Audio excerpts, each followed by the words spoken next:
생각을 하더라도 지금 지표가 호전되고 있느냐 아니면 침체되고 있느냐 이러한 상황을 판단을 하고 자기가 어떠한 결정을 할 수가 있기 때문에 경제 지표를 모르고서는 우리가 어떻게 그 의사결정을 하기가 굉장히 어려워지는 그러한 문제가 있죠.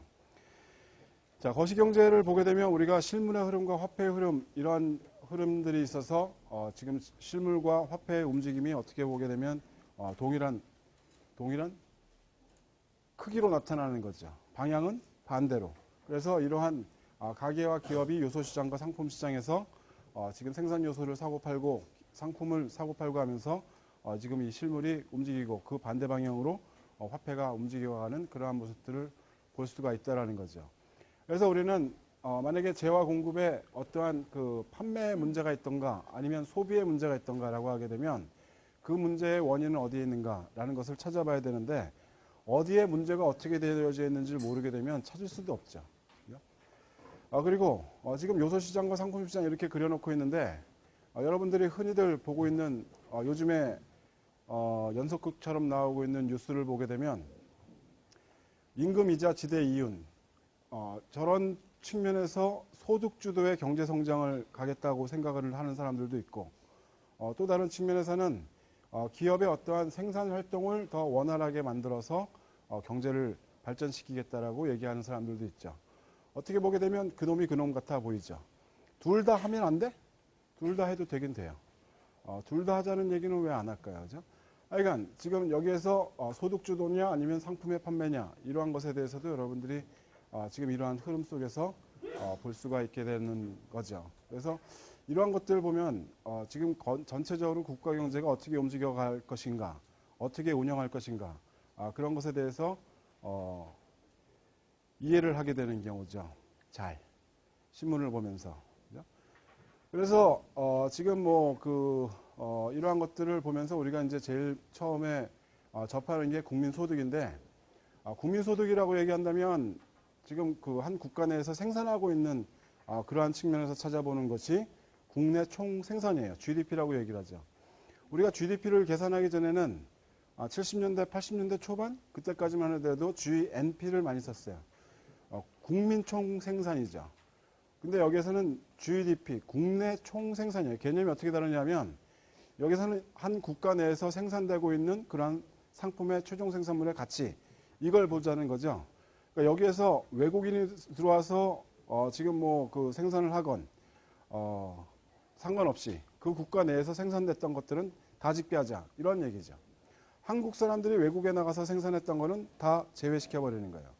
그러니까 현대가 만약에 지금 미국이나 아니면 중국에 공장을 두고 거기서 자동차를 생산한다. 그거는 GDP에는 포함이 안 되죠. GNP에는 포함이 되죠. 그래서 그런 것을 물어보는 그러한 그 경우들이 간혹 있어요. GDP에 포함이 되는지 GNP에 포함이 되는지 다음 중 포함이 되지 않는 항목은 이렇게 해서 해외에서 생산되고 있는 것 이런 것들 지금 GDP에는 포함이 되지 않는다 이런 얘기들을 물어보려고 하죠. 일정 기간 동안을 따지는 그러한 지금 집계 방식이기 때문에 이것은 우리가 유량의 개념으로 이해를 하게 되면 되는 거죠. 유량과 저량에서 유량의 개념이다. 그리고 중간재는 우리가 여기에서는 포함을 시키진 않아요. GDP 계산에서는 중간재를 포함시키지 않는다는 거죠. 그러니까는 만약에 어떠한 그 부품이 있어서 그 부품이 자동차에 들어가서 그 자동차가 최종 생산물로 팔렸다라고 하게 되면 그 부품은 생산된 것이 최종 생산물에 포함이 되는 것이기 때문에 자동차만 생산이 GDP에 포함이 되고 그것은 그 부품은 GDP에는 포함이 되지 않는다 이런 얘기죠. 그죠? 시장에서 거래되고 있는 그러한 상품들만 따지는 거죠. 그러니까 여러분들이 만약에 과외를 했다. 그래서 거기서 돈을 벌었다라고 하게 되면 그거는 GDP에 포함이 되지 않죠. 암거래죠. 그죠? 시장 이외의 다른 거래. 그렇게 지금 하고 있죠. 소유권 이전 같은 경우에도 포함을 시키진 않아요. 소유권 이전은 생산 활동이 아니죠. 소유권 이전에 포함이 되는 어떠한 서비스 활동 이것은 포함이 되죠. GDP에. 그래서 이것을 한번 보게 되면 그렇죠. 자, 그래서 이 GDP라는 것을 계산을 하는 걸 보게 되면 여러 가지 형태로 우리가 계산을 해볼 수가 있어요. 왜 그러냐면 우리가 이 위에서 보듯이 이러한 흐름들을 보잖아요. 그죠? 생산 요소 시장의 어떠한 그 돈을 주는 거나 이 사람들이 이쪽에서 기업들한테 생산 요소를 팔고서 상품을 사는 거나 보게 되면 그 돈이 그 돈으로 옮겨가고 있는 거거든요. 근데 만약에 이것을 여기에서 지금 그 판매한 거랑 소비한 거랑 지금 소득 벌어들인 거랑 이것을 전부 다 합치게 되면 이 국가에서 생산하고 있는 최종 생산물의 가치를 몇 번을 합산을 하게 되는 거죠. 중복 계산이 되는 거죠. 그러니까 여기에서 이 국가가 얼마만큼 생산하고 있니? 라는 것을 따져보려면 얘네들이 생산한 그러한 최종 생산물의 가치만 보자라고 하는데 그것을 계산할 수 있는 방법이 여러 가지가 있는데 그 계산하는 방법이 지출이냐 아니면 소득이냐 아니면 뭐 그 분배냐 뭐 이런 것들로 나눠질 수가 있다는 거예요. 지출, 분배, 생산 이렇게 나누어진다라고 얘기를 하죠. 근데 우리가 제일 많이 보게 되는 그러한 방식이 지출 측면에서 제일 많이 봐요. 그러니까 제일 많이 접하게 되는 것이 교재에서 여러분들이 GDP라고 얘기를 하게 되면 주로 Y로 표현을 많이 해요. 그죠? Y는 C 플러스 I 플러스 G 플러스 NX 이렇게 표현을 하죠. 가계의 소비, 기업의 투자, 정부의 지출, 순수출, 해외 부분에서의 지금 그 상품 구입이죠. 그죠?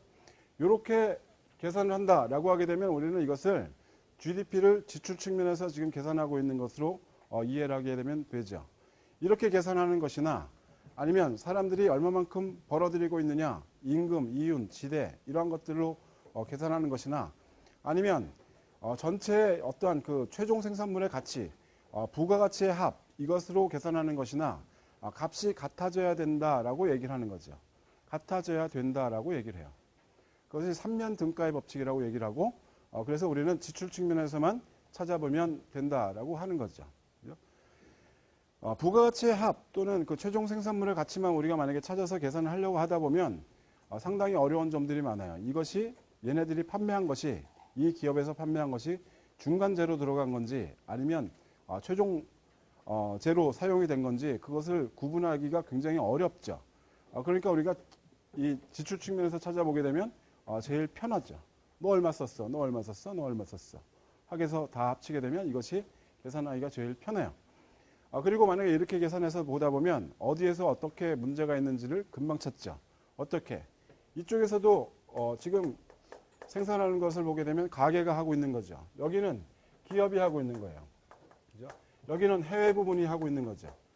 자, 이렇게 나눠서 보게 되면 만약에 요번에 지금 그 소비가 많이 줄어들었다라고 하게 되면 야, 가게에 무슨 문제가 있길래 얘네들의 부채가 문제가 있니? 아니면 소비 심리에 어떠한 타격을 주는 사회적인 사건 때문에 문제가 있니? 여러 가지의 문제들을 생각해 보게 되는 거죠.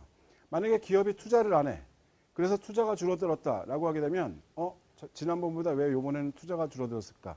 전년도에 투자가 과잉 투자가 된 게 있었을까? 아니면 올해 사람들이 생각하고 있는 미래에 대한 기대가 나빠졌을까? 이런 생각들을 하게 되는 거죠.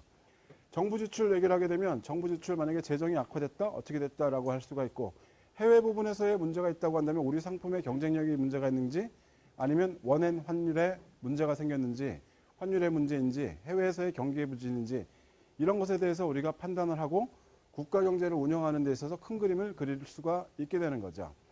그래서 GDP를 계산할 때 이러한 그 지출 측면에서 계산을 하다 보면 이렇게 변해가고 있구나라는 사실들을 여러분들이 금방 보게 되고 나중에 정책을 만들어내는데 도움을 줄 수가 있을 거다 이런 얘기죠. 크게는 흐름을 금방 보게 돼요. 그래서 GDP라는 것을 쪼개서들 보죠. 쪼개서 보는데 이 비중을 보게 되면 GDP에서 차지하고 있는 이 소비의 비중을 보게 되면 소비가 한 70% 정도가 돼요. 거의 60에서 70% 정도 나머지가 이제 뭐 15%요 뒤에가 15% 이 정도 얘기를 하고 있는 경우죠. 그렇게 되니까 만약에 GDP가 만약에 훅 떨어졌다라고 하게 되면 야, 큰일 났는데 다음에는 어떻게든 GDP를 높여야겠는데 어떤 걸 높이는 게 제일 좋을까? 어떻게 높이는 게 제일 좋을까라고 생각하게 되면 특히 미국 같은 경우에는 지금 이 소비를 중심으로 정책을 만들어내자라고 생각하는 사람들이 많이 생기게 되는 경우죠. 그래야 지금 어떠한 성과를 우리는 보였다라고 얘기할 수 있는 것들이 있으니까. 그래서 이 GDP라는 개념을 이렇게 지금 만들어가고 사용하고 그리고 이러한 비중들을 쳐다보고 하고 있는 경우죠. 근데 우리가 이 GDP라는 것을 보다 보면 지금 여기에서는 여러분들이 상식적으로 알아야 되는 그러한 얘기죠. 그죠? 알고 있다라고 얘기하게 되면 화낼 테니까 알아야 되는 그러한 얘기다. 자동차 한 대 생산을 했어. 그래가지고 이것을 만약에 소비자한테 팔았다라고 하게 되면 당연히 이거는 GDP에 포함이 되겠죠. 그죠? 그런데 만약에 이것이 팔리지가 않고 기업이 그냥 갖고 있었어. 그렇게 되면 이건 어떻게 되는 거야? 이거는 GDP에 포함이 안 돼? 포함이 돼요. 어떻게 해서? 재고 투자로 기업의 지금 그 지출로 지금 갖고 있는 경우죠. 팔리지 않았어도 기업이 만약에 이것을 생산할 때에는 생산하면서 갖고 있는 그러한 기업의 재고는 항상 있다는 거죠. 여러분들 재고 없는 그러한 장사하는 거 본 적 거의 없죠. 애플에서 하고 있는 거죠. 판매 예약을 하죠. 그래서 그 예약 수치를 보고 생산량을 만들어서 넘기는 거죠. 거의 재고 없이 가겠다. 우리는 재고 없이. 그런 경우를 제외하게 되면 대부분 다 우리는 기업에서는 재고를 갖고 있어요. 그러한 그 기업의 재고는 재고 투자라고 지금 그 GDP 항목에 따로 계산을 하고 있는 것들이 있죠. 재고가 많이 줄었다라고 하게 되면 얘네들이 생산을 덜 한 거야. 그리고 이미 과거에 지금 안 팔릴 거라고 생각하고 있다가 다 팔린 경우죠. 재고 투자가 줄었다라고 하게 되면 얘네들은 다음에는 생산을 더 늘릴 수밖에 없는 그러한 상황에 있게 되는 거죠. 자, 중고자동차 같은 경우를 보게 되면 얘네들은 GDP 포함이 안 돼. 최종 생산물이 아니죠. 소유권 이전이라고 얘기하는 거죠. 하지만 구입 수수료, 딜러들한테 주게 되는 그러한 수수료는 포함이 되죠. 서비스 지금 제공한 그러한 가치로 주기 때문에 그렇죠.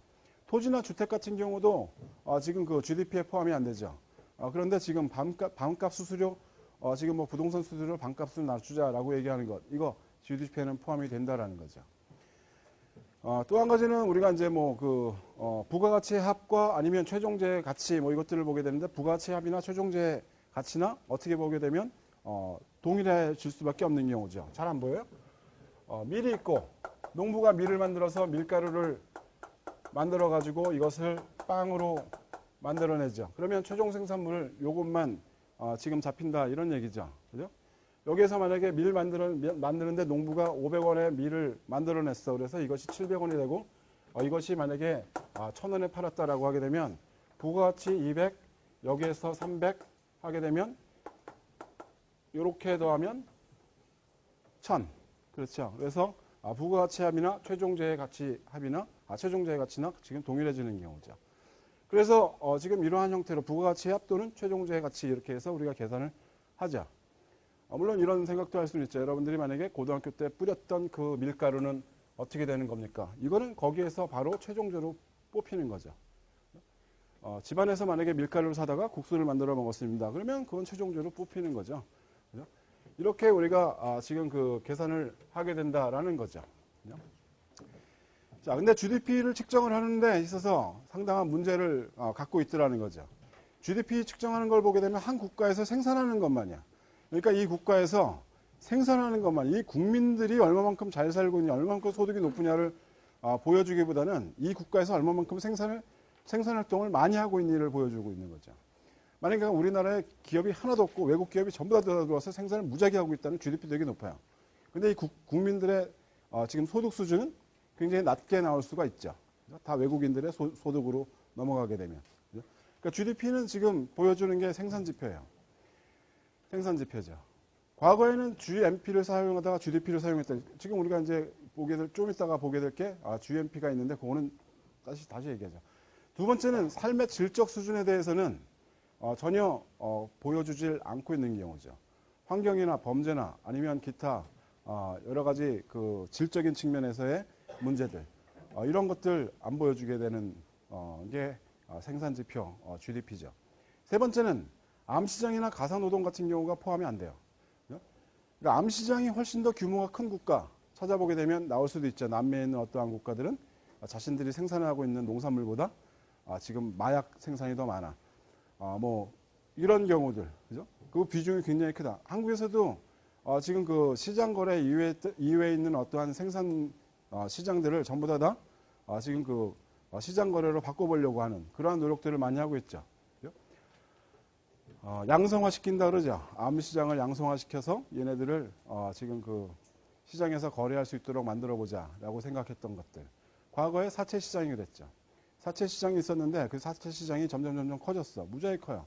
사채시장이. 그러다 보니까 너네들이 거기에서 그렇게 플레이하지 말고 아예 제도금융권으로 올라올래 라고 해가지고선 걔네들한테 금융 거래를 할 수 있도록 허가를 해주는 경우죠. 저축은행들이 그렇게 되는 거죠. 그죠? 그래서 저축은행들이 지금 얼마만큼 있는 거죠. 그래도 사채시장은 있어요. 그죠? 그래도 있어요. 암시장은 사라지지 않을 거라고 사람들이 많이 생각을 하죠. 쟤네들이 없으면 또 다른 애가 지금 생겨요. 네 번째는 GDP를 측정할 때 GDP의 값을 약간 좀 어떨 때는 오차를 좀 심하게 만들어 놓는 경우들이 생긴다라는 거죠. 여러분들이 GDP라는 걸 생각해 보게 되면 지금 말로는 소비, 투자, 정부 지출, 순수출 이렇게 해서 이 합을 갖다 다 더하게 되면 GDP로 나오는다라고 얘기하지만 사실은 이 숫자를 갖다가 보면서 저만큼 저 액수가 정확하겠구나라고 생각하는 사람들은 거의 없어요.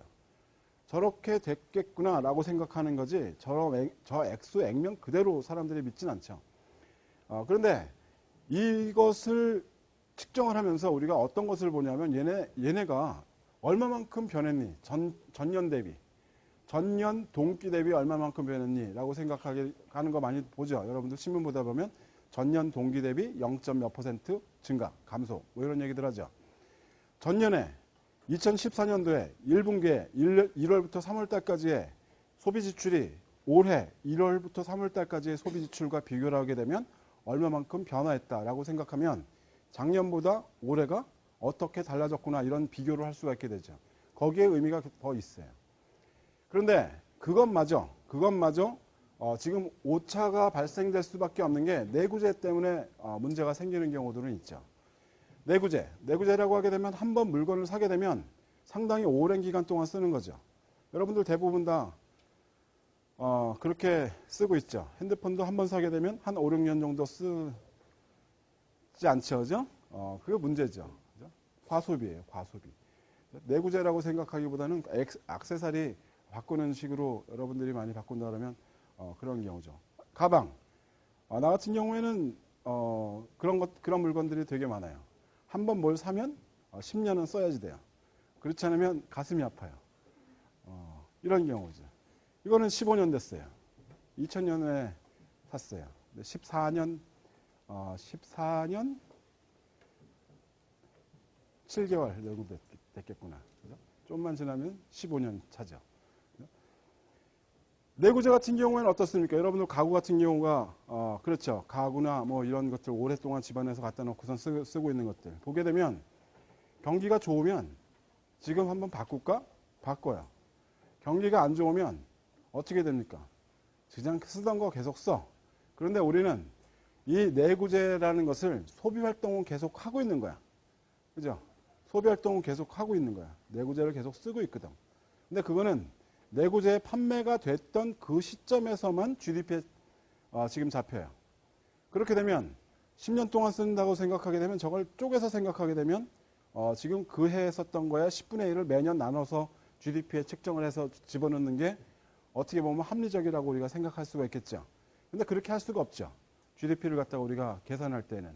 그러니까 호황일 때는 사실은 이 사람들이 10년 동안 쓴 걸 그 해에 다 잡아버리는 거야. 그러니까는 원래 생산되었던 그러한 경우보다 내구재에 대한 소비가 훨씬 더 많이 잡히게 되는 그러한 경우들도 볼 수가 있다는 거죠. 원래 소비되는 것보다. 불황기에는 저평가가 되고 호황기에는 고평가가 되는 그러한 문제가 있더라는 거죠. 그래서 우리가 GDP라는 것을 보게 되면 내구재가 얼마만큼 소비가 되고 있느냐에 따라서 이것이 고평가된 거다 아니면 저평가된 거다 이러한 얘기들을 할 수가 있게 되는 경우죠. 자, 이러한 문제들을 갖고 있기 때문에 우리가 사람들이 GDP 얼마만큼 나왔니 이렇게 얘기하다 보면 야 저기에서 우리가 놓치는 것들 되게 많은데 그런 것들 좀 어떻게 지금 잡아서 생산 활동 이런 거 말고 뭔가 좀 질적인 측면으로 보여줄 수 있는 게 없을까라고 머리를 굴리고 해서 만들어 놓는 게 행복지수예요. 행복지수로 제일 많이 입에 오르내리는 게 해피 플래닛 인덱스라고 하는 거죠. 미국에서 영국에서 쓰고 있는 거죠. 그거는 지금 삶의 행복 그리고 환경 오염 이 두 개를 지금 합쳐서 만들어 놓은 게 행복지수라고 지금 사용을 하고 있는 것이고, 그리고선 GNH라고 해요. 그로스 내셔널 해피니스라고 얘기하는 거는 부탄이라는 국가에서 만들어가지고 그것이 OECD에도 적용이 돼보고 다른 국가에도 적용이 됐던 그러한 개념의 행복지수죠. 여기에서는 평균 행복, 행복 수명, 너는 네가 살면서 얼마만큼 행복한 기간들이 있었니? 여러분들은 얼마나 있었나요? 고등학교 졸업할 때까지 행복한 기간 생각해 보게 되면 다 행복했죠. 대학교에 들어와서 더 행복했죠. 그렇게 보게 되면 거의 행복 수명이 여태까지 여러분들은 수명의 100%가 되죠. 안 그런 사람들도 굉장히 많거든. 삶의 만족도가 얼마만큼 되느냐, 이런 거 우리가 생각해 볼 수도 있죠. 행복의 불평등, 얘는 되게 행복하고 얘는 너무나 불행해. 이런 것들 따져가지고 GNH라는 것을 계산을 해보자. 이런 시도들을 무지하게 많이 해요. 그러니까 이 사람들만 만들어 놓는 것이 아니라 다른 기관에서들도 행복지수라는 걸 다 만들어요. 그 행복지수를 다 만들어가지고 발표를 하다 보니까 어떠한 문제가 생기냐면 다 못 믿는 거야. 다. 오남용이 있다. 행복지수에 오남용이 있다라는 얘기들을 하게 되는 경우죠. 저걸 저렇게 남용해서야 되겠니? 저러한 지수들을 만들어가지고 정말 우리가 얼마만큼 사람들이 더 나은 생활을 하는지 보여줬으면 좋겠는데 지금 잘못 만들어가지고서 문제가 생기는구나. 이런 생각들을 하죠. 행복지수 또는 어떨 때는 행복에 대해서 설문조사를 하기도 해요. 각 국가들마다 설문지를 뿌려. 그래서 당신들은 얼마나 행복합니까? 라고 해서 쭉 물어보잖아요. 근데 그렇게 해서 가장 행복하다고 나왔던 그러한 국가들을 보게 되면 주로 저개발 국가에 있는 국가들이 몇 개가 뽑혔었어요. 과거에. 그러니까 뭐 방글라데시, 네팔, 뭐 이런 국가들, 네팔 요번에 지진 나가지고 힘들지 않아요? 이런 국가들이 뽑히는 거예요. 왜 이렇게 얘네들이 뽑히나 이렇게 생각해서 가만히 펼쳐봤죠. 찾아봤어요. 나름대로 생각해 보려고 펼쳐봤어요. 방글라데시의 주요 생산 수출 품목이 무엇인가 라고 보니까 걔네들의 수출 품목은 어류, 육류, 그리고 가죽, 그리고 농산물 이렇게 돼요. 나머지는 전부 다 수입하는 경우로 되어져 있죠. 요즘에는 방글라데시에서 의류나 이런 것들을 제조, 가공하는 공장들이 많이 들어가 있는데 그 당시에 2000년대 초반까지만 하더라도 그런 국가들이 많이 뽑혀서 찾아보니까 그렇게 되어져 있는 경우죠. 그 사람들이 왜 행복하다고 생각할까? 이런 고민도 해봤었어요. 정말 그 사람들은 행복해서 행복하다고 얘기를 할까? 아니면 행복에 대한 기준이 다른 건가? 고민을 하게 되는 경우죠. 여러분들은 어떨까? 여러분들은 만약에 말이죠. 그 국가의 특징은 불교 국가의 농경 문화예요. 불교 국가의 농경 문화고, 그리고선 여러분들이 그 수출품에서 보듯이 농업이나 어업 또는 사냥하는 사람들이죠. 가만히 잘 생각해 보게 되면 우리들이 늘 하고 싶어하는 늘 하고 싶어하는이라고 얘기하기보다는 레저 생활로 즐기는 것들 있죠. 그죠? 일하다가 사냥해서 뭐 하나 잡고, 그리고 낚시하러 가서 고기 잡고, 그래서 뭐 텃밭 가꾸고 사는 거. 거기는 어떻게 보게 되면 한번 홍수가 나서 쫙 끌고 가게 되면, 쓸어 내려가게 되면 생산시설 완전히 다 망가져 버리죠. 걔네들이 직접 거기에다가 엄청난 투자를 해야 할 그러한 생각들을 과거부터 많이 못 해왔던 그러한 면들도 있죠. 과연 이러한 행복지수나 아니면 행복에 대한 설문조사들을 보면서 그것을 과연 우리가 어떻게 받아들여야 될까? 이러한 생각들은 좀 해볼 만하죠. 사실은. 그래요. 행복하냐, 행복하지 않느냐. 여러분들은 과연 행복하다고 생각하느냐, 행복하지 않다고 생각하느냐. 어떤가요? 어떻게 보면 정말 생각 하나의 차이일 수도 있다라는 거죠. 생각 하나의. 어려서부터 나는 대통령이 되겠다라고 생각한 사람들은 평생 불행하게 살 가능성이 99.9%가 되는 경우죠. 그죠? 하여간 뭐 여기까지 얘기를 하게 되면 여러분들 행복지수에 대해서 이런 것들이 있고 이러한 시도들이 있고 여기에서 어떻게 되면 이러한 문제를 해결해 보려고 하는 그러한 시도들은 있다. 하지만 아직까지 이것이 완전히 다 자리가 잡힌 그러한 상황은 아니다라는 것은 맞죠. GNP라고 얘기를 하게 되면 GDP하고는 조금 다르게 지금 국내에서 외국인들이 생산해서 외국인들의 소득으로 넘어가게 되면 그건 빼요. 그러니까 해외에서 내국인이 해외에 나가서 돈을 벌어들여 오게 되면 그거는 포함을 시켜요. 이렇게 해서 한 국가에서 한 그 나라 국민들이 얼마만큼의 지금 소득을 가져가는지, 얼마만큼의 생산 활동을 했는지 이것을 찾아보는 게 GNP죠. 그래서 GDP에다가 대외 순수치 요소소득을 더하면 된다라고 얘기하는 거죠. 말이 뭐 순수치 요소소득 이렇게 얘기하지만 사실은 뭐 요소라 그러면 노동이건 자본이건 국내께 외국에 나가서 벌어들인 것, 아니면 외국에 자본이건 노동이건 들어와서 지금 외국인들이 버는 것, 이것을 지금 그 가감해서 집어넣겠다라고 얘기를 하게 되는 거죠. 네, 과거에는 GNP를 많이 사용을 하다가 지금 GDP로 바뀌게 된 거죠. GNP를 많이 사용하는 당시에서의 지금 그 세계의 경제는 다국적 기업이 그렇게 많지 않았던 때예요. 다국적 기업이 그렇게 많지 않았을 때에는 외국인이 우리나라에서 들어와서 생산하는 것을 굳이 그렇게 많이 찾아볼 이유가 없었죠. 그렇게까지. 그렇게 찾아야 할 이유가 없었어요. 근데 다국적 기업들이 많이 생기고 그렇게 되면서 얘네들이 생산 활동을 많이 하긴 하는데 얘네들이 진짜 생산하는 거 아니야. 다 외국인들이 와서 생산하는 거야. 아니면 걔네들이 생산을 하고는 지금 그 뭐 하고 있는 거랑 외국인이 생산하고 있는 거랑 이렇게 보게 되면 점점 다국적 기업이 많아지면서 우리가 이제는 여기에서 벗어나야겠구나라고 생각해서 GDP로 옮겨가는 그러한 것을 보게 됐었죠. 근데 최근에는 그로스 아웃풋이라는 개념을 써요. 그로스 아웃풋. 그러니까 뭐 다 쓰는 건 아니고요. 미국에서 발표한 지가 얼마 안 되죠. 작년에 만들어냈어요. 얘네들이 발표를 처음 했어요. 그로스 아웃풋에서의 개념은 딱 차이만 우리가 보게 되면 GDP하고의 차이는 그로스 아웃풋은 중간재를 다 포함을 시키자는 거예요. 중간재를 다 포함을 시킨다는 거죠. 아까 여기서 밀가루 이렇게 있다면 이것도 생산한 거, 얘 생산한 거 이걸 다 따로따로 다 더하자는 거야. 그렇게 되면 500에 700에 1000이면 2200이 되는 거죠. 그죠? 이렇게 계산을 하자라고 생각하는 게 그로스 아웃풋이죠. 얘네들이 이렇게 발표를 시작을 했어요. 얘네들이 이렇게 발표를 시작한 걸 보게 되면 앞으로 얘네들의 경제 운용에 대한 어떠한 기본적인 정책 방향이 달라질 수 있지 않을까? 이런 생각들은 해볼 수가 있는 거죠. 왜 그러냐면 GDP를 계산할 때는 이 가계의 소비가 70%를 차지했지만 만약에 그로스 아웃풋으로 만약에 그 계산을 한다 그러면 이 비중이 확 줄어들 수가 있죠. 어떤 게 많이 늘어나겠습니까? 기업의 지금 투자 활동이나 기업의 지출이 훨씬 더 많이 늘어날 수가 있어요. 그렇겠죠. 이것이 한 두세 배로 늘어났다. 그렇게 되면 그로스 아웃풋이 떨어졌어 라고 생각한다고 하면 예를 들어서 요번에 5%의 그로스 아웃풋이 떨어졌다. 어떠한 정책을 만들래? 라고 하게 되면 과거처럼 소비를 늘리자고 하는 그러한 정책들이 나오겠습니까? 아니면 기업의 투자를 늘리자라고 하는 정책들이 나오겠습니까? 기업의 생산활동을 늘릴 수 있는 그러한 정책을 만들어낼 수가 있을 거다라는 생각을 해볼 수가 있겠죠. 그러니까 얘네들이 이제는 소비 중심에서 생산 중심으로 어떠한 그 정책 기조를 조금씩 바꿔가는 것 아닌가 이런 생각들은 해볼 수가 있죠. 물론 80년대에도 그런 일이 있었어요. 미국에서.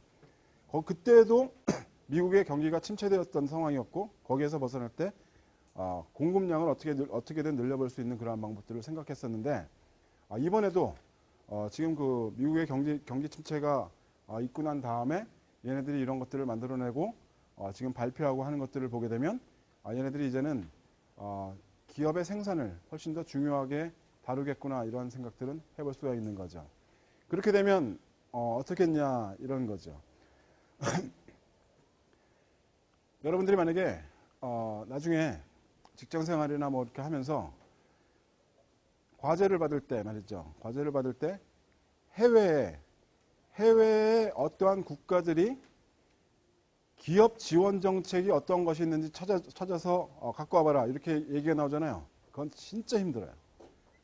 다른 거는 진짜 웬만한 건 다 찾겠는데 그건 진짜 찾기 어려워요. 왜? 없거든. 잘 안 나와요. 잘 안 나와요. 기업 지원 정책이라고 하는 게 한국하고 일본은 나와요. 아시아에 있는 국가들 몇 국가는 그런 것들 우리가 찾으면 나와요. 근데 발표도 잘 안 하고 없어요. 미국 같은 경우에는 물론 걔네들도 무슨 이런 그 뭐라 그러죠? 단지를 만들죠.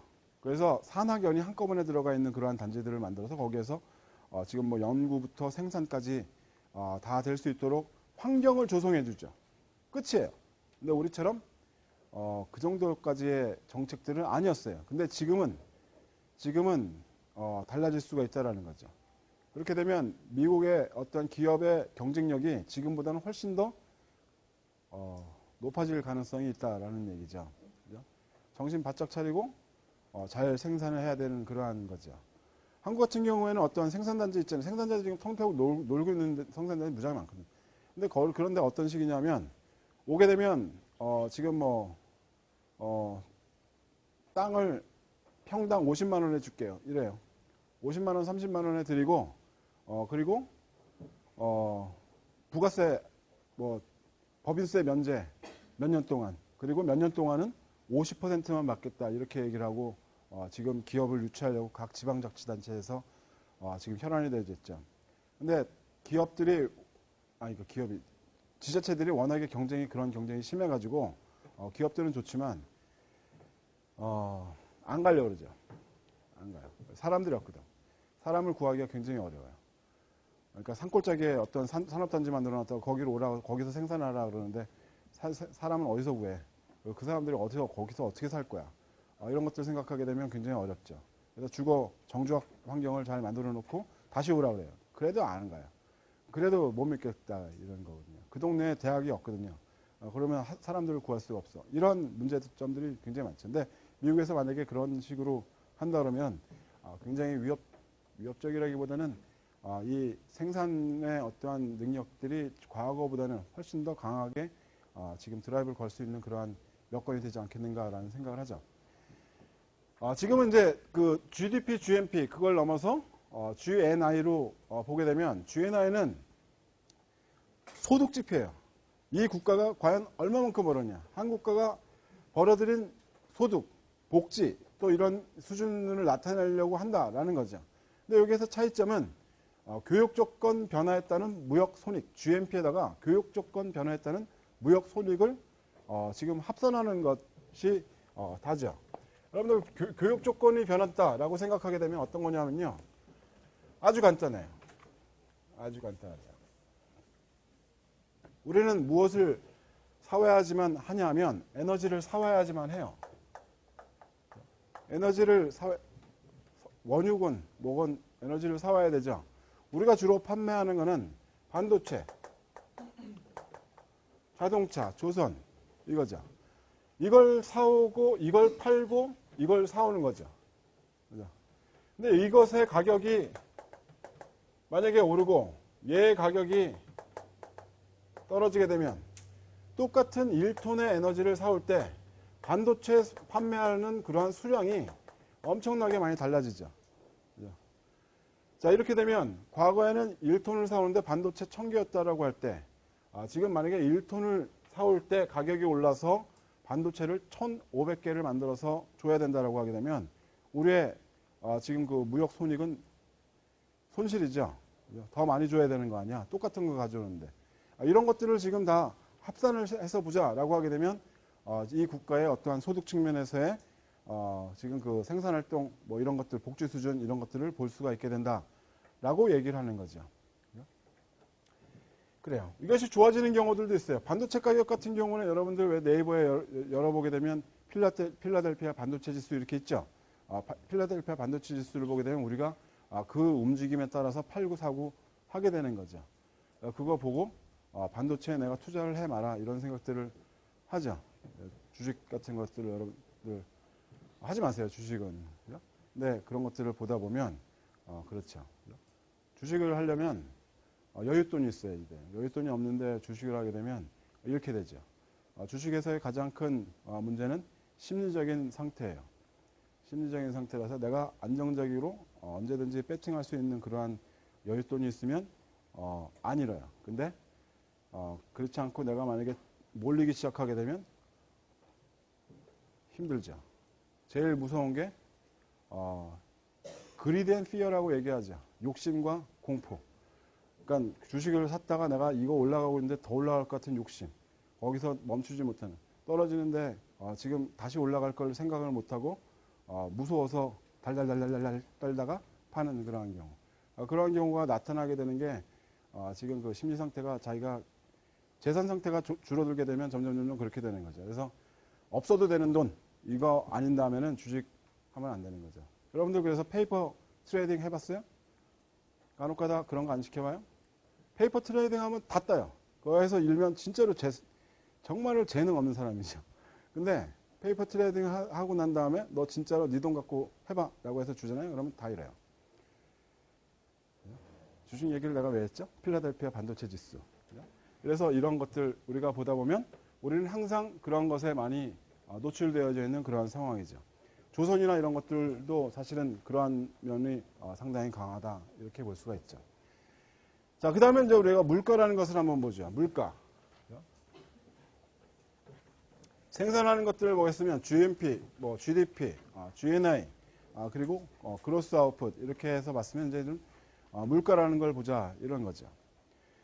물가라고 보게 되면 우리가 이제 뭐 상품 가격 하나만 얘기를 하는 것이 아니라 무지하게 많은 그런 상품들을 다루기 때문에 이거는 어떠한 액수로 얼마요, 몇 원 이렇게 계산해서 보여줄 수가 없어요. 생산하는 양도 달라지고 하기 때문에 항상 우리는 지수로 보여주죠. 그러니까 여러분들 왜 그 어떠한 것들 어떻게 계산해서 어떠한 데이터를 하나 만들어낸다라고 할 때 제일 편안한 방법이 지수 만드는 거예요. 0하고 1이 우리에겐 정말 행복하게 만들어주는 그러한 숫자죠. 0하고 1에서 곱하기 100만 하면 끝나는 거 아니에요. 그러니까는 이 지수를 만들어서 지금 기준 시점을 지금 100으로 삼자. 기준 시점을 100으로 삼고 이것보다 올라가면 얼마나 올라갔고 떨어졌으면 얼마나 떨어졌니. 이런 것들을 보는 거죠. 그래서 보는데 우리가 GDP를 대상으로 만약에 물가를 찾는다라고 하게 되면 GDP 디플레이터라고 얘기를 하고 그렇게 하다 보면 사람들이 믿질 않아요. GDP 디플레이터가 만약에 지금 뭐 몇 퍼센트가 올라갔다 아니면 안정되어졌다라고 하더라도 사람들은 믿질 않아. 왜? 내가 소비할 때는 그 상품을 살 일이 없었거든. 그러다 보니까 소비자들이 너희들이 사고 있는 그러한 상품들만 모아가지고 그렇게 해서 한번 보자라고 만드는 게 소비자 물가 지수, CPI라고 얘기하죠. 컨슈머 프라이스 인덱스. 이렇게 해서 얘기를 하죠. 근데 여기에서는 내가 무슨 좀 계산하는 방법을 서메이션에 지금 뭐 현재 생산량 그리고선 기준연도 가격 그리고 현재 가격 이렇게 지금 보여주는 것을 했는데 이런 계산하는 방법까지 여러분들이 꼭 다 암기하고 있어야 될 이유는 사실은 없어요. 그러할 이유는 사실은 없는데 얘네들은 이러한 그 계산하는 방법은 조금 달리하긴 달리한다 라고 하는 거죠. 얘네들은 현재 생산량을 기준으로 하고 얘네들은 기준연도 생산량을 기준으로 한다. 이 정도만 여러분들이 알고 있어도 충분히 되지 않을까 이런 생각들은 하죠. 그죠? GDP 디플레이터를 정말로 이렇게 각각 상품을 전부 다 찾아서 하나, 둘, 셋, 넷, 다섯, 여섯 다 찾아가지고 우리가 생산하고 있는 거 전부 다 저렇게 찾아서 계산할까? 그렇지 않아요. 그렇지 않고 지금 명목 생산량하고 실질 생산량하고의 어떠한 비율을 보고 그것으로 계산을 하게 되죠. 근데 CPI는 이렇게 계산해요. CPI는 이렇게 계산해요. 얘네들을 계산하는 걸 보게 되면 어떻게 계산하냐 하면 우리나라에서의 기준이죠. 한국에서 36개의 주요 도시 한번 생각해 보세요. 36개. 웬만한 거 다 들어갈 거 36개 나열하기 굉장히 쉽지 않을 거예요. 서울, 부산, 대구, 광주, 부산 어디 뭐 이렇게 해서 36개예요. 그렇게 되면 웬만한 주요 도시들 다 들어가죠. 인구 한 50만 이상은 다 들어갈 가능성이 있죠. 거기에서 한 500개 이상의 상품을 선정을 해요. 이 상품을 조사를 하자라고 하고선 가는 거죠. 근데 이거는 매년 조정을 해요. 그래서 딱 516개, 이게 아니죠. 500개 이상 이렇게 돼요. 그러니까 작년에는 뭐 어떤 게 들어갔었는데 요새는 이거는 빼고 새로운 상품 집어넣어야 되는 거 아니니? 이런 논의들을 하게 되죠. 그러니까 여러분들이 만약에 핸드폰에서 앱을 많이 구입을 한다라고 하게 되면 앱 소비에 대한 그런 것들이 많이 생기게 되는 거죠. 그죠? 사람들이 이렇게 많이 쓰고 있는데 그걸 소비자 물가 지수에 집어넣어야 돼 말아야 돼? 집어넣어야지. 공중전화 요즘에 써 안 써? 공중전화 안 쓰지? 그러면 공중전화 빼야지. 커피 전문점을 어떻게 할까? 얘네들이 어떻게 할까? 얘네 넣어야 돼 말아야 돼? 넣어야 되죠. 이제는. 너무나 많아지니까. 과거에는 한두 개, 몇 개, 10개 정도 전문점 커피 그렇게 그거 찾자고 36개 도시에서 걔네들 다 조사해? 그렇게 할 이유가 없었어요. 근데 사람들이 많이 쓰이면 포함을 시키고 그렇지 않으면 빼버리죠. 그러니까 그렇게 해서 물가조사원을 보내죠. 그래서 걔네들이 그걸 다시 조사해가지고 오게 되면 그걸 가지고 지금 소비자 물가지수 각 도시별로 발표를 해줘요. 이렇게 해서 찾죠. 그죠?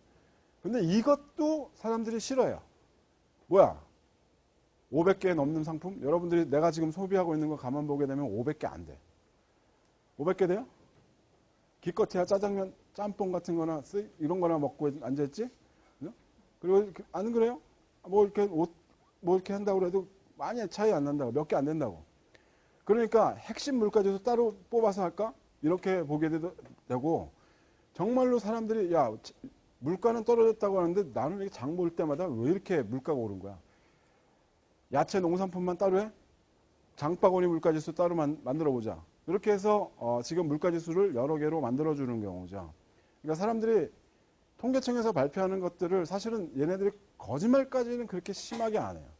거짓말까지는 심하게 안 하지만 사람들이 믿지 않게 되면 얘네들의 신뢰성 떨어지고 더 이상 이 통계치의 가치를 잃어버리게 되는 거죠. 그러니까 그렇게 하지 않으려고 많이 노력을 하죠. 이런 것들은 있어요. 물가지수를 안정시키려고 하는 어떠한 정부의 목표가 있어요. 매번이제 정권이 바뀔 때마다 올해의 목표는 뭐 몇 퍼센트의 성장에 몇 퍼센트의 물가 상승에 이런 것들을 발표를 하죠. 실업률 얼마. 이렇게 해서 발표를 해서 우리는 그 목표를 달성하기 위해서 이러한 정책들을 지금 만들어 나갈 것이다. 성공적으로 가보자 라고 발표를 하는데 만약에 물가가 막 오른다. 그렇게 되면 웬만하면 지금 우유값 올리지 말아주세요. 웬만하면 지금 아이스크림값 올리지 말아주세요. 이렇게 권고는 해요. 생산하는 사람들한테. 그러면 걔네들은 손해를 볼 수 없잖아요. 손해를 볼 수 없죠. 어떻게 합니까? 양을 줄여. 양을 줄여. 아이스크림 어렸을 때 먹었던 거하고 요새 먹었던 거하고 보게 되면 좀 작아진 것 같은 그런 느낌 들죠. 여러분들이 커서 그런 게 아니라 원래 작아졌어요. 새우깡 같은 경우도 옛날에 비하면 보게 되면 자꾸 작아졌거든. 사람들이 화내죠. 뭐 이런 거 갖고 음식 갖고 이렇게 장난하냐고. 그러니까 어떻게 합니까? 노래방 새우깡 던져주고 그래 큰 거 만들었으니까 이거 먹어라. 걔네들은 자꾸 이 사이즈나 포장이나 이런 것들을 변화시키면서 지금 물가는 안정시키는 일단 수치는 그렇게 나올 수가 있는 거죠. 우리들은 그래서 어떻게 보면 많이 속게 되는 경우들도 있어요. 100%다 그렇게 속고 사는 건 아니지만 그러한 경우들도 있다라는 거죠. 급격한 변화에 있는 상황에서는 그렇게 보고 있는 거죠. 그죠? 근데 우리가 이런 그 GDP나 아니면 물가지수나 이런 것들을 보면서 어떤 것들을 우리가 찾아보려고 하는 거냐. 지금 일단은 시간이 지나면서 사람들의 생산활동 또는 소득이라고 얘기하는 GDP가 우리가 제일 바람직하게 생각하고 있는 거는 이렇게 안정적으로 가고 있는 그러한 거죠. 이렇게 직선으로 쭉 갔으면 좋겠는데 이건 불가능해. 그건 알아. 어떻게 되건 우리는 변동이 나타날 수밖에 없다는 사실이 지금 모든 사람들에게 알려져 있거든요. 근데 이 변동폭이 과연 얼마만큼이냐 이게 굉장히 중요하거든. 만약에 이렇게 변한다 그러면 정말 사람들 미쳐버리는 거라고요. 정말로. 어떨 때는 생산이 무지하게 되다가 어떨 때는 갑자기 확 줄어들어 버리고 이런 것들이 계속 반복된다 그러면 그렇게 된다 그러면 사람들이 살기가 굉장히 어렵죠. 거시경 경제에서 제일 중요하게 생각하고 있는 것들 한번 생각해 보자 라고 하게 되면 일단은 이런 경기 변동의 변동폭을 줄여보자 라는 거죠.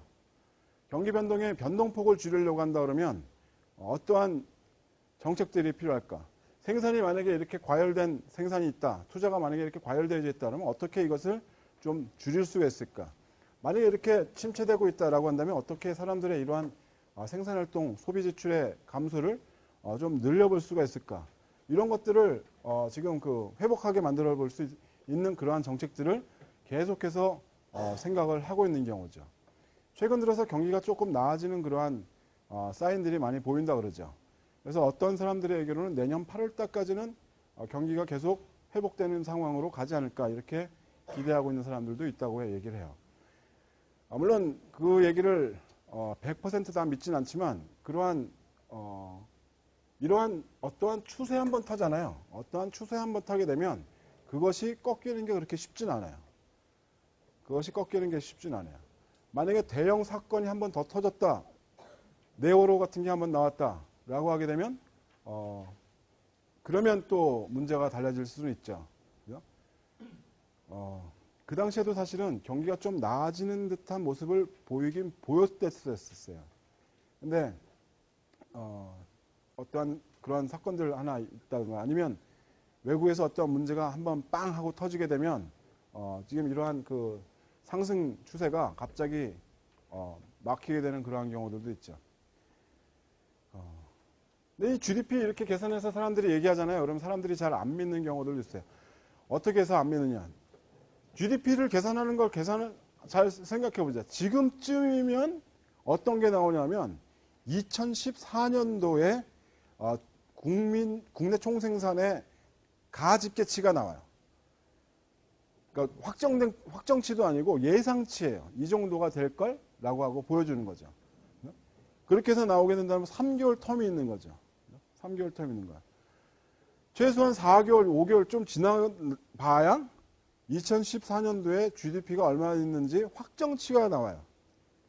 그러니까 예상치하고 확정치하고 차이가 좀 나요.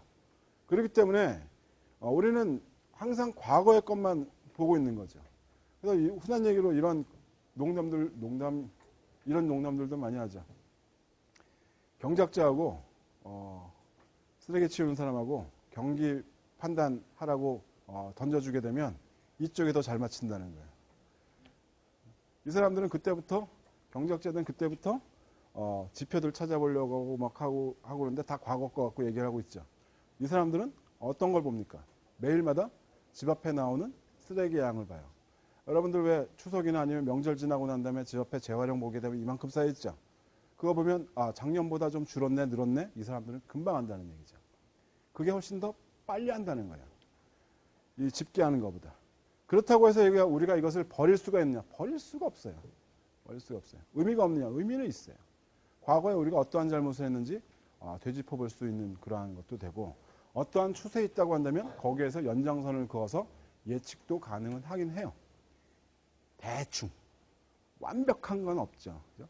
이럴 것이다 라고 생각해 볼 수 있는 건 있죠. 그래서 물가지수나 아니면 GDP나 이런 것들을 보면서 저걸 도대체 우리가 왜 봐야만 될까? 필요하다는 얘기죠. 그래도 필요하다. 그죠? 물가를 보게 되면 물가 수준 변화하게 되면 우리한테 제일 직접적으로 오게 되는 거는 실질적인 어떠한 수입의 변화가 생겨요. 실질 수입의 변화가 생기는 걸 보면 이런 아주 간단하게 보여주는 게 이런 얘기죠. 2012년도에 그 광해가 수입을 올린 게 889억이었다라는 거죠. 2013년도에 7번 발행의 선물이 914억이었다는 거예요. 근데 만약에 여기는 내가 가상치로 적어 놓은 거죠. 소비자 물가 지수가 지금 2013년도를 기준으로 2012년도가 95였다면 그랬다고 한다면 광해가 7번 방 선물보다 실질적으로 벌어들인 것이 더 많을 수 있었다라고 얘기하는 거죠. 936, 914 이렇게 계산이 되거든요. 명목치를 실질로 바꿀 때 지금 명목 GDP의 기준연도 물가지수하고 현재 물가지수의 이 비율을 곱해주죠. 기준연도 물가지수 100 나누기 95 곱하기 889 이렇게 되는 거죠. 그러면 1.0 얼마 해가지고서는 곱해서 지금 이렇게 값이 나오게 되는 경우고 여기에서는 지금 달라질 이유가 없죠. 기준연도이기 때문에 100 나누기 100 1이죠. 그대로예요. 914억이 실질 2013년도를 기준으로 해서는 914억의 수입으로 잡히게 되는 경우죠.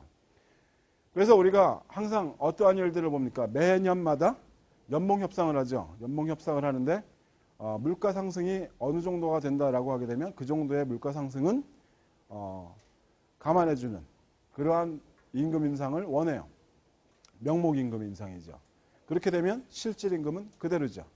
근데 만약에 그러니까 명목 임금을 올리지 않는다라고 하게 되면 실질 임금이 줄어드는구나 이렇게 생각을 할 수가 있게 되는 경우죠. 작년, 재작년 같은 경우에는 사방팔방 구조조정 지금 많이 있었어요. 사방팔방 많이 있었죠. 내가 알고 있는 몇 개의 기업만 하더라도 지금 뭐 구조조정이 뭐 반 이상 됐네, 어떻게 됐네, 20% 어떻게 됐네.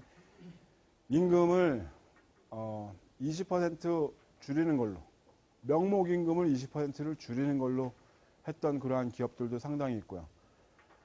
많죠. 그죠?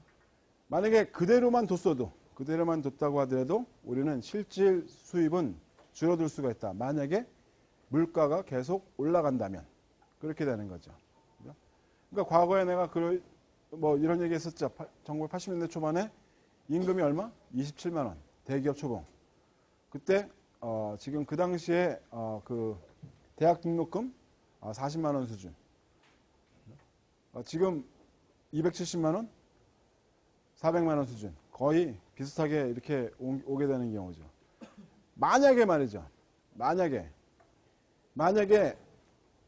이러한 물가가 자기가 예상했던 것보다 훨씬 더 많이 올랐어. 그러니까 연봉 협상을 한다 그러면 사실은 작년에 얼만큼 올랐으니까 어떻게 주십시오. 이렇게 얘기하는 것보다는 올해 내가 돈 받을 건데 올해 물가가 10% 오를 것 같으니까 나에게 10%의 명목임금을 인상해 주십시오. 이렇게 얘기하는 것이 맞죠? 그죠? 맞아요.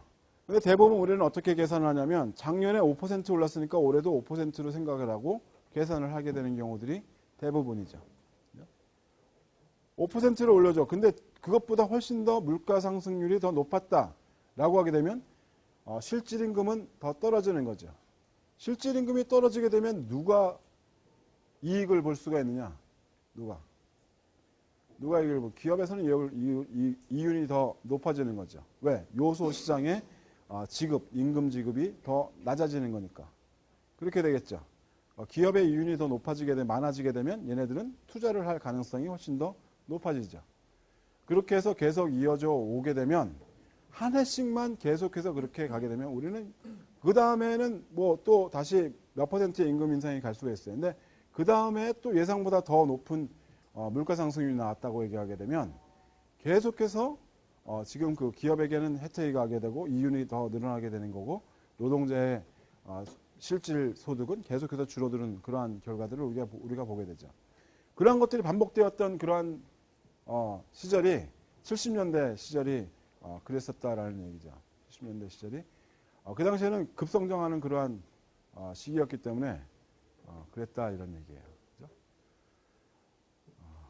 왜 안 쉬냐고요? 쉬려고 그랬어요. 잠깐 쉬었다가 계속 하시죠.